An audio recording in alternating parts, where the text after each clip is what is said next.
Olá, alunos do Paraná, tudo bem com vocês? Novamente aqui, eu, professor Jefferson, fazendo interpretação para Libras, a Elisângela, e mais uma vez o conteúdo de células para vocês. Olha só que interessante. Desculpem, duplicação, transcrição e tradução.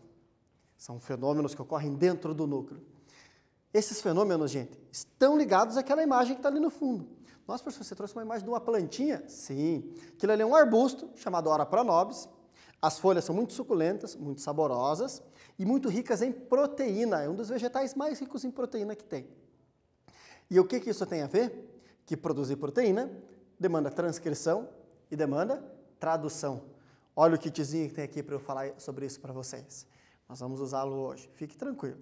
Um pouco diferente hoje, né? Uns acessórios a mais para a aula. Primeiro, aquela reportagem de sempre. Para tratarmos de núcleo, olha só. Clonagem e o núcleo celular. Uma ovelhinha bonitinha ali no fundo, porque Belinda era uma ovelha de 6 anos de idade da raça Finnish Dorset, de cor clara e uniforme. Em um experimento inédito, ela foi doadora do núcleo de uma célula de sua glândula mamária.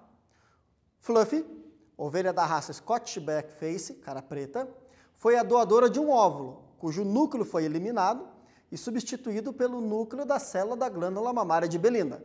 Então pegou o núcleo da célula da glândula mamária da ovelha clara e colocou no óvulo da ovelha de cara preta. Continuando. Após um pequeno choque elétrico, o núcleo transportado incorporou-se ao citoplasma do óvulo de Fluffy e iniciou-se o desenvolvimento embrionário. Então aquele óvulo foi se desenvolvendo, formou um embrião, formou uma ovelhinha. O embrião assim produzido foi implantado no útero de uma terceira ovelha, uma Scottish Blackface, a Lassie, e nele se desenvolveu. Em 5 de julho de 1996, eu lembro desse evento, sim, tô velho, acho que dá para perceber. Nasceu Dolly, não o refrigerante, e sim a ovelha. Um clone, isto é, uma cópia. De quem? De Belinda, da ovelha clara. O nome, dizem, foi uma duvidosa homenagem a uma exuberante cantora estadunidense.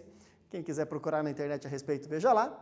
Aludindo ao fato de Dolly ter sido clonada a partir do núcleo de uma célula da glândula mamária. Continuando.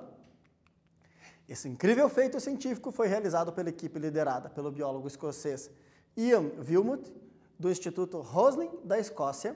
Como era de esperar, a experiência suscitou grande polêmica, abriam-se as portas para a clonagem humana, defendida por uns e criticada por outros. Eu sou um que me preocupo muito quanto a isso. Tá bom? Não sou favorável ao processo de clonagem. Mas opiniões à parte. Combinado? A ideia da aula de hoje é você conhecer os processos para você criar a sua opinião. Você ter a autonomia de decidir as coisas com base em conhecimento. Maravilha?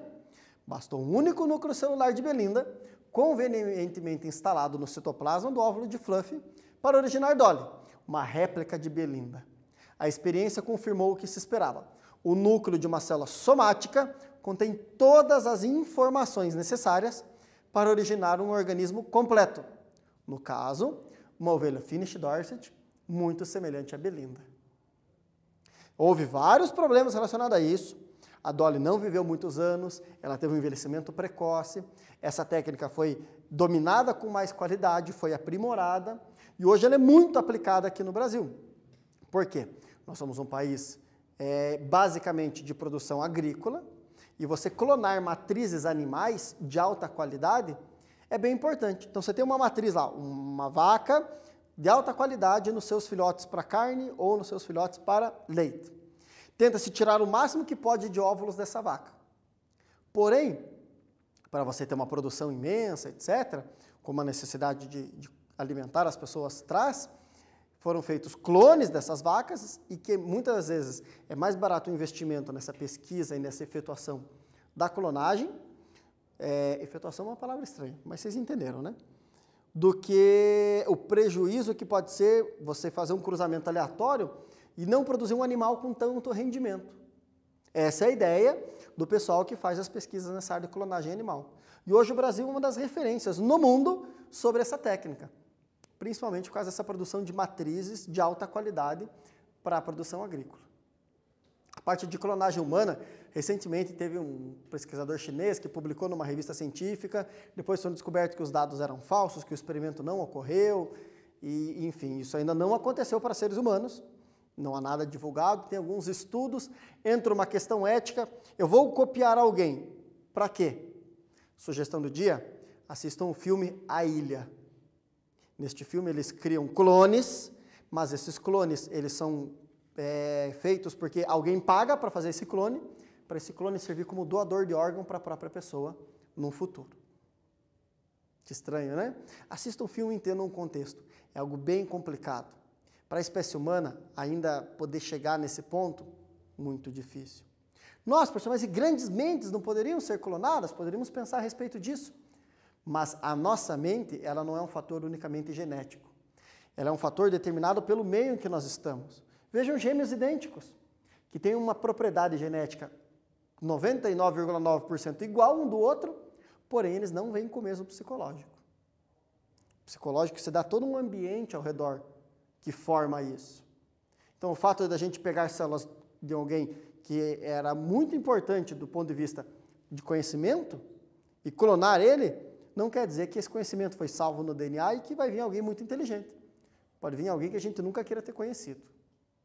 Então, ainda há muitos pontos a serem debatidos e até que a humanidade seja uma espécie mais madura para lidar com isso, eu não sou favorável a isso. Pense você, olhe os fundamentos que eu vou trazer de biologia, junte com os fundamentos que você tem em filosofia, em história, em sociologia, e aí tome a sua decisão, crie a sua posição e traga os seus argumentos. Uma ideia bem interessante, converse com o seu professor de biologia. Vamos lá. Seguindo em frente, objetivos de hoje, ser feliz. Quando a gente toma decisões sem influência, porque nós fomos atrás do conhecimento, nós juntamos aquilo que sabemos e aí criamos o nosso posicionamento e não deixamos nos influenciar, é mais fácil de ser feliz. Sabiam? Façam um teste, é bem interessante. A aula de hoje traz essa sugestão para vocês. Pegue todos esses conhecimentos, analise eles, capte opiniões, capte ideias das pessoas e aí produza o seu ponto de vista. Ciência é feita assim, opinião também. Conhecer os processos de duplicação do DNA. Como a partir de uma molécula de DNA podemos fazer outra molécula de DNA. Saber quais são os componentes do núcleo envolvidos nesse processo. E entender os processos de transcrição e tradução para produzir proteínas. Esteja com seu caderno para anotações. Hoje, muita anotação, exercício teórico prático. Presta atenção. Utilize os aplicativos para tirar dúvidas. Aula Paraná, Cleson, o site, está usando? Não deixe essa oportunidade passar. Vamos lá, perguntinha de hoje. Aqui, ó, em azul, uma proteína chamada RNA polimerase, lendo uma molécula de DNA, o laranja, para produzir um RNA, o verdinho. Vamos falar sobre isso na aula de hoje. Qual base nitrogenada pertence aos dois tipos de ácido nucleico? Então, qual base serve para DNA e RNA? Responde, eu já venho.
E aí, qual que pertence aos dois grupos?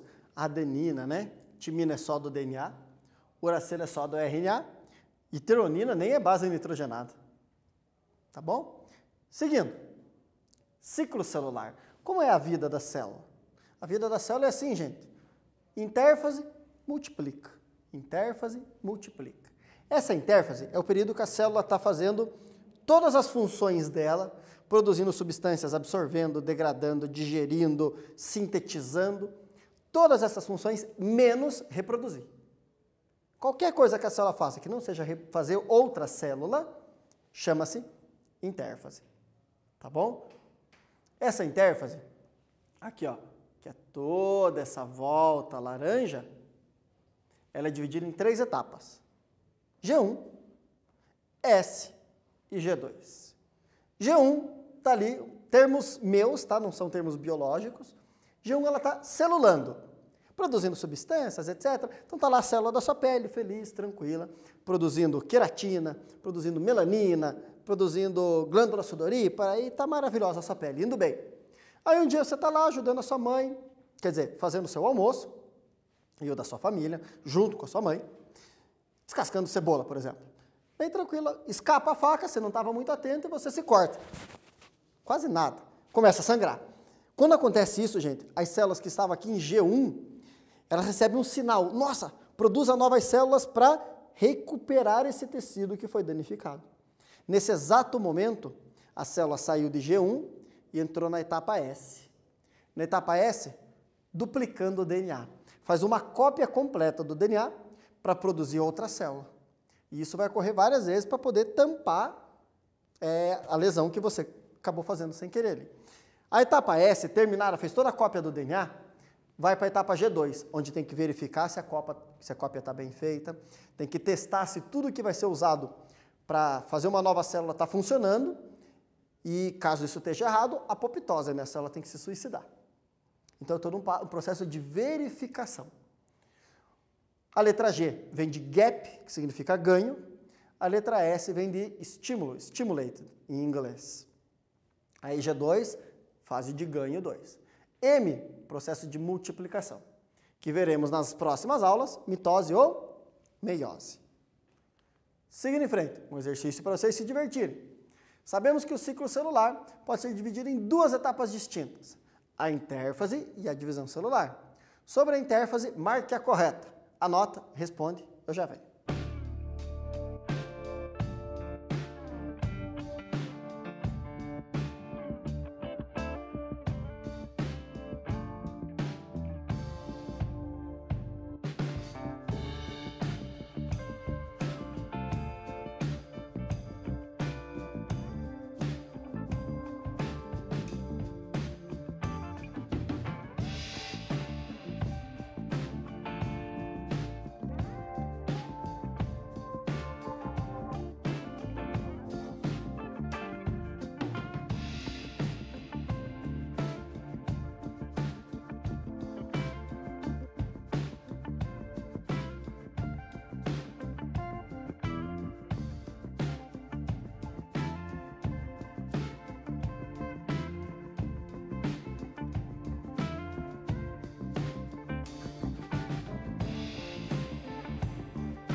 Fez aí?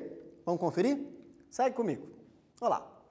Pode ser dividido em 3 etapas, G1, G2 e G3. Não tem G3. É gol agora para ter G3?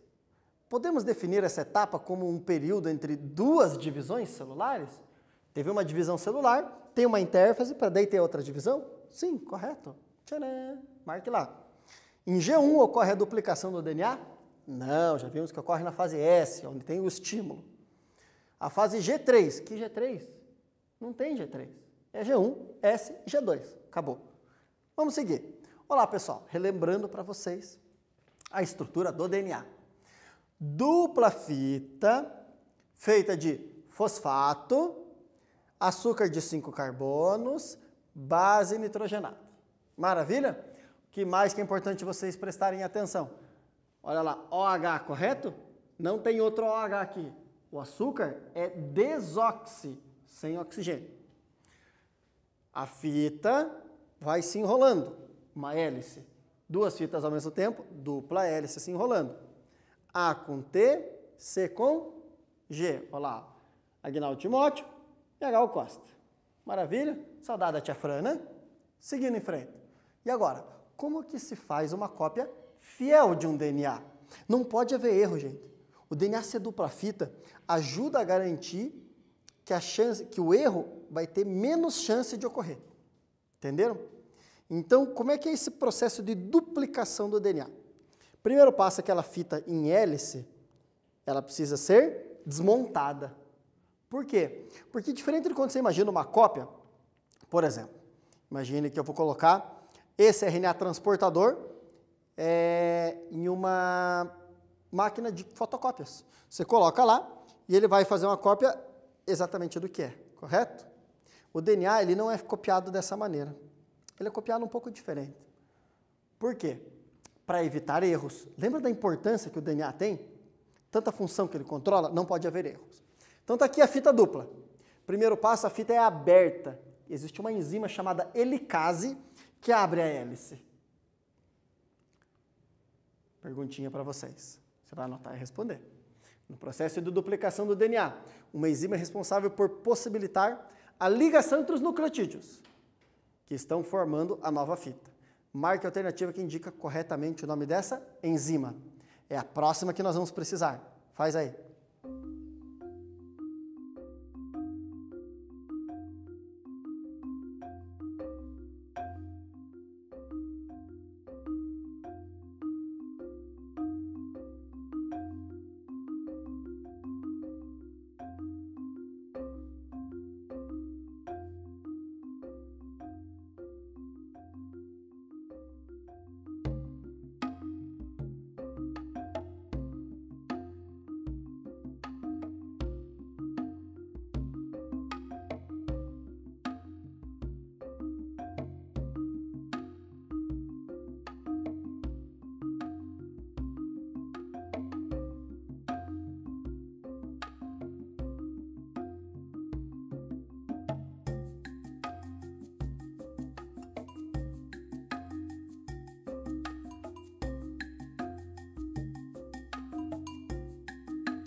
Então, pessoal, essa pergunta adianta nosso próximo slide. Já falei para vocês, abrir a hélice, helicase. Agora tem que vir alguém que crie a nova cadeia de DNA. Que enzima é essa que cria? DNA helicase não é, já vimos que ela quebra. DNA polimerase? RNA polimerase ou DNA ligase? O que estamos falando? Ligar as cadeias de volta, não é? Quem que vai fazer isso? É polimerase, ela vai vir construindo os nucleotídeos da nova fita. A ligase só vai ligar uma fita com a outra, as fitas inteiras, prontas. E aqui está falando ligação entre os nucleotídeos. Quem faz isso? DNA polimerase. Se fosse a construção de um RNA, quem faria é RNA polimerase. Maravilha? Seguindo. Então agora veio a DNA polimerase, está lá os nucleotídeos. Os nucleotídeos estão soltos no núcleo da célula. Então tem o DNA pronto e tem um monte de nucleotídeo sobrando. Aí a DNA polimerase faz o quê? Pega esses nucleotídeos e começa a colocar. Em qual sequência? Onde tiver uma adenina, coloca uma timina. Onde tiver uma citosina, coloca uma guanina. Tem uma timina, adenina. Tem uma adenina, timina. Citosina, guanina. E do outro lado, a mesma coisa. Se vocês repararem, a fita que está sendo construída é igual ao que você tinha. Tá bom? E aqui também, olha o que está sendo construído. É igual ao que você já tinha. Porque a ideia é fazer uma cópia fiel. Aí vem colando as fitas. Quem que junta as fitas? DNA ligase. E o que nós temos? Isso aqui. Duas fitas novas, aonde uma dos lados mantém a original, mantém o molde, mantém a fita mãe e vem uma fita complementar nova construída. Mantém a fita molde, uma complementar construída. Então, conserva metade do molde e constrói a outra metade. Por isso chama-se semiconservativa. Conserva-se um pedaço, constrói-se um novo pedaço. Entenderam a ideia? Conserva um pedaço, constrói um novo, semiconservativa. Olha só, quando isso está sendo construído, um C ou um G, ele consegue se ligar com o A? Não consegue. E aí essa fita não fecharia. Ia ficar um ponto torto da fita, que depois passa um mecanismo de reparo, analisando se está tudo encaixadinho. Opa, aqui não está encaixado. Se for possível esse mecanismo de reparo, troca a base nitrogenada, põe a base correta. Se não for possível alterar, ele aciona o lisossomo para matar a célula. Por quê? Esse erro na cópia pode gerar uma mutação no DNA. Essa mutação no DNA pode originar um mau funcionamento da célula. E aí, gente, nós vamos ter uma aula para falar sobre essa parte de mau funcionamento, que é um problema grave. Continuando aqui. Outro exercício para vocês. Considere os seguintes eventos. 3 eventos. Ruptura das ligações entre bases nitrogenadas, ligação entre os nucleotídeos, pareamento de nucleotídeos. Durante a replicação do DNA, a sequência de eventos é... Qual que é a sequência dos processos? Anota, faz, eu já venho.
Estudantes do nosso Paranazão, qual que é a sequência?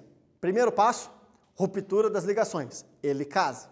Segundo passo, novos nucleotídeos, pareamento, DNA polimerase. Terceiro passo, a ligação. Como é que fica?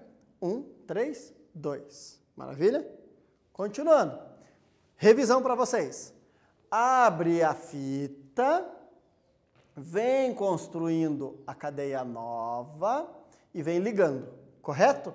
Lembra que eu falei na aula passada para vocês para ficar atento aos carbonos, 1, 2, 3, 4, 5? Essa enzima, ela se liga no carbono 3 e vai construindo o DNA. Ó, acompanha o azul claro aqui. E ela vai ser desligada do DNA quando ela chegar no carbono 5 lá da outra ponta. Tá bom? A sequência de caminho dela é sempre grudar no 3 e em direção ao 5. Só que as fitas de DNA, elas não são as duas do 3 para o 5. Uma é do 3 para o 5, a outra fita é do 5 para o 3. Elas são antiparalelas, né? Olha lá, ó, a fitinha verde e a fita azul. Do 3 para o 5, ó a verde, do 5 para o 3. Peraí, mas se a enzima só consegue se ligar onde está o carbono 3, de um lado ela vem produzindo normalmente, costurando o DNA, do outro lado ela produz um pedaço, o DNA vai desenrolando. Ela produz outro pedaço, aí produz outro pedaço, forma um monte de pedacinhos, que depois tem que ser ligados, unidos. A chance de ocorrer um erro na hora da duplicação do DNA, esse erro, se ele não for consertado, chamamos de mutação, desse lado é muito menor, porque é um processo contínuo. Aqui que é um processo todo fracionado, aumenta a chance de erro, principalmente na hora de ligar esses fragmentos que se formam. Tá bom? Então aqui as novas moléculas de DNA vão sendo trazidas aos poucos e depois cola todo mundo. Maravilha? Seguindo aí. Agora nós vamos para o próximo fenômeno. Falamos sobre a cópia do DNA, duplicação. Agora nós vamos para a transcrição. O que é isso? Produzir um RNA mensageiro, essa fitinha aqui é um RNA mensageiro, que vai nascer dentro de um DNA. O DNA que vai formar o RNA mensageiro, para quê? Para que o ribossomo possa ler a instrução que está no RNA mensageiro, receber os aminoácidos que o RNA transportador traz e unir esses aminoácidos na sequência correta, formando uma proteína. Já vou detalhar para vocês isso. Vamos voltar para o nosso slide. Olha aqui, gente. Primeiro passo, o mesmo da duplicação. Abre a fita de DNA. Abre aonde? Abre aonde tem a instrução de interesse para produzir aquela proteína. Aonde que é essa instrução de interesse para produzir aquela proteína? Tem uma maneira da gente identificar a sequência de nucleotídeos correta que indica onde vai ter um gene, ou seja, um trecho do DNA responsável por uma proteína. Tá bom? E a enzima que faz isso, ela sabe exatamente onde ela deve ir no DNA. Então tem lá mais de 20 mil genes, mais de 20 mil trechos que codificam proteínas no nosso DNA e a enzima sabe certinho qual que é o trecho de interesse que ela tem que abrir. Abriu esse trecho de interesse, vem a RNA polimerase e coloca os nucleotídeos de RNA e começa a construir um RNA. Tudo bem? Depois que construiu esse RNA, o DNA se junta novamente. Fica tudo normal. E aqui ao lado surge uma molécula de RNA mensageiro. Combinado? Ferramentas para isso. Eu preciso de um DNA. Eu preciso do RNA mensageiro. O DNA guarda as instruções. O RNA mensageiro, ele leva a mensagem. Leva a mensagem para quem? Para o ribossomo. Só que, pessoal, o ribossomo, para ele poder trabalhar, ele precisa receber a matéria-prima dele. Qual que é a matéria-prima para proteínas? Aminoácido. Quem que traz o aminoácido para ele? Um RNA chamado RNA transportador. Tá bom? Aqui representado mais ou menos como ele é, a sequência correta que ele tem, cada RNA transportador tem a sua sequência, E essa sequência significa um aminoácido diferente. Aqui, ó, UAC, 3 bases nitrogenadas juntas, correto? Uma trinca. Cada trinca codifica um aminoácido. UAC codifica qual aminoácido? Metionina. Como é que eu sei isso? Vou mostrar para vocês. Volta aqui nos nossos slides. Tá vendo? Decorem, vai ter uma dessa em branco para vocês criarem na prova de vocês. Brincadeira, tá bom? Olha só essa tabela aqui bacana. Essa aqui é a tabela do código genético. Vou pegar como exemplo para vocês agora esse aqui, ó. UU. Tudo bem? Olha aqui. Primeira base da trinca, segunda base da trinca, terceira base da trinca. Combinado? Primeira base é um U, um C, um A, um G. É um U. Vai estar aqui dentro. Segunda base é um U também. Vai estar aqui. Terceira base, U também. U. O que tem que ser? Fenilalanina. Mas olha só, aqui está uma lisina. Por quê? Porque não é o RNA transportador, gente, que vai dizer qual é o aminoácido. Quem que diz qual que é o aminoácido que tem que ser ligado? Quem diz o aminoácido que tem que ser ligado é o RNA mensageiro. O que diz na mensagem? A. Primeira base A, segunda base A. Então vai estar aqui com aqui. A, lisina. Volta para cá. O transportador tem que fazer o quê? A. Ele tem que buscar uma lisina. E por que ele não é A aqui? Porque ele tem que conseguir grudar aqui. E o A gruda com o próprio A? Não, o A não liga com A. O A liga com U. Então, para poder haver a ligação entre o RNA transportador e o RNA mensageiro, eu tenho que ter a base complementar aqui. Aí eles vão se ligar. Vão se ligar onde? Dentro do ribossomo. E o ribossomo vai fazer o quê? Vai pegar este aminoácido para pôr na cadeia de proteínas. Então, a instrução de produção, eu sempre vou ler no mensageiro. Eu não vou ler a instrução de produção no transportador. Tá bom? Quem vai dizer como a produção será feita? RNA mensageiro. Vamos seguir em frente. Volta aqui.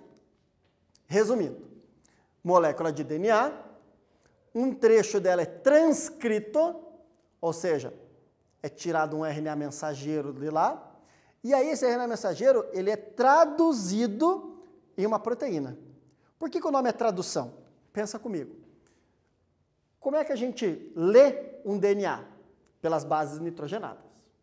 Como é que a gente lê um RNA?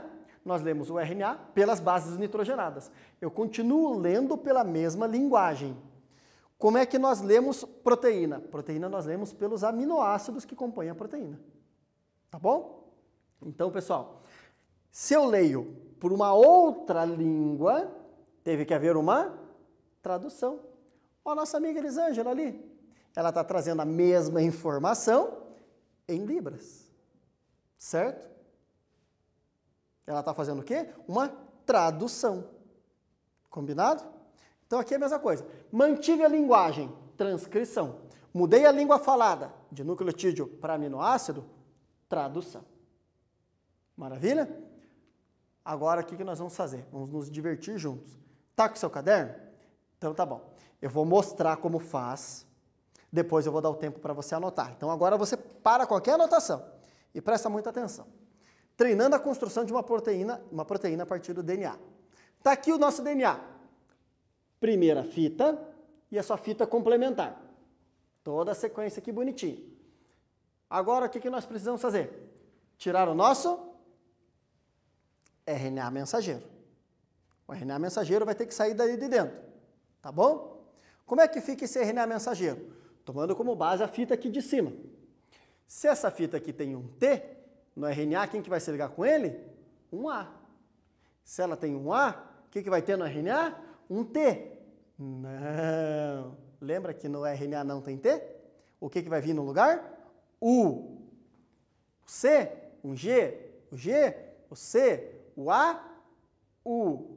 Outro A, U. Como é que fica esse RNA? Opa, adiantei a vida aqui. né? AUG. Olha só que maravilha. Se vocês olharem com muito carinho, aqui tem um AUG. Toda proteína, pessoal, inicia com AUG. Esse aqui significa início. Quer ver só? Presta atenção aqui, ó. A na primeira base, U na segunda base, aqui. AUG, start, início. É por aqui que começamos. Sempre inicia no AUG. Qual é o aminoácido aqui no início? Olha lá. Quem que se liga aqui? Esse aqui, trazendo qual aminoácido? Metionina. Toda proteína inicia com o aminoácido metionina. Continuando a brincadeira, aí vamos fazer toda a tradução, toda a transcrição aqui, RNA mensageiro. Como é que fica esse RNA mensageiro? Aqui, ó, bonitinho. Pegando essa primeira aqui. Precisamos do transportador que vai buscar esses aminoácidos. Como é que ele fica? Se aqui tem um A, no transportador vai ter que ter um U. Se aqui tem um U, vai ter o A. Se aqui tem o G, vai ter o C. Vou lá novamente. Presta atenção aqui, galerinha. Ó, UAC, que é quem consegue transportar a metionina. MET. Seguindo a nossa brincadeira. Como fica essa proteína? Quem que a gente toma como base para olhar a proteína? O transportador ou o mensageiro? Transportador só carrega. Quem diz como a proteína fica? Mensageiro. Vamos olhar? AUG. AUG, start, já tínhamos visto. Continuando. CUU, troca lá. CUU, leucina. De novo. UCG, troca lá. UCG, serina. Continuando, troca lá. CAA, vamos fazendo. Eu quero vir aqui, ó, UAG, vai ser o nosso último. Quer ver que interessante? U na primeira base, A na segunda base, G na terceira. Opa, stop, fim. Ali acaba, o ribossomo se desliga do RNA mensageiro e a proteína vai estar pronta. Entenderam? Viram que tem o aminoácido de início, mas no final não tem um aminoácido de final. Tem uma sequência que diz, aqui para tudo. Nessa sequência é onde o RNA se desliga do ribossomo. Então tem início e tem fim. E nós podemos identificar isso no DNA para ver onde é produzido o RNA mensageiro. Estão entendendo a ideia? Maravilha. Dá uma olhada no seguinte, uma coisa. 4 trincas diferentes, GU, GUC, GUA, GUG. As 4 trincas produzem valina. Opa, tem 4 caminhos para produzir valina. Então, se olha uma proteína que tem valina na composição, você consegue adivinhar qual das 4 é a sequência que gerou ela? Não. Então, se eu te der um DNA, você consegue dizer qual é o RNA mensageiro e qual é a proteína. Se eu te der uma proteína e pedir para você fazer o contrário, você não consegue me dizer com exatidão qual é o RNA. Por quê? Para a valina você tem 4 opções. Para a alanina, tá vendo? Por quê? Porque nós estamos falando aqui de uma composição bem grande, tendo 16 vezes 4, 64 opções. Então nós temos 64 combinações possíveis para cada trinca, produzindo apenas 20 aminoácidos diferentes. E o final. Então nós temos 21 opções vindo a partir de 64 combinações. É claro que eu vou ter mais de uma combinação para uma mesma opção. Isso nós chamamos de degeneração do código genético. Quando você vai do RNA para a proteína, maravilha. Quando você volta da proteína para o RNA, você não consegue ter certeza.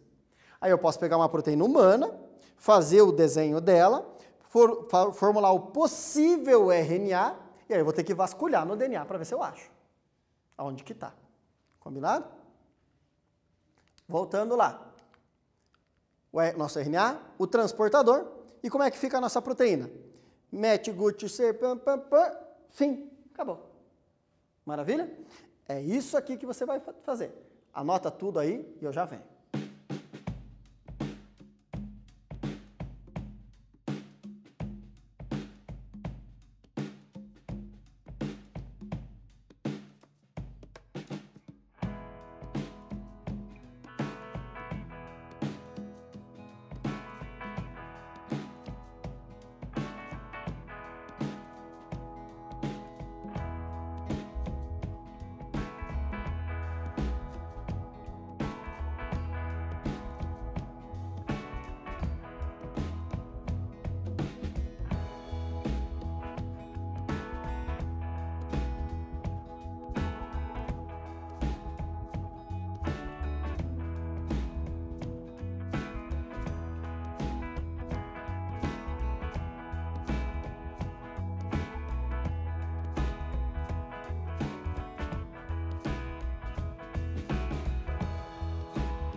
Anotou bonitinho?